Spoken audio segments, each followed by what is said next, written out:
అల్లు అర్జున్ గారి సినిమా మీద ఎంతమంది దుష్ప్రచారం చేసినా అది పార్ట్ 2 కదా.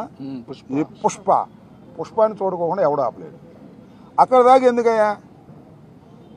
నందమూరి తారక రామారావు గారి కుటుంబం జూనియర్ ఎన్టీఆర్ సినిమాను చూడకుండా బహిష్కరించాలని ప్రయత్నం చేశారా?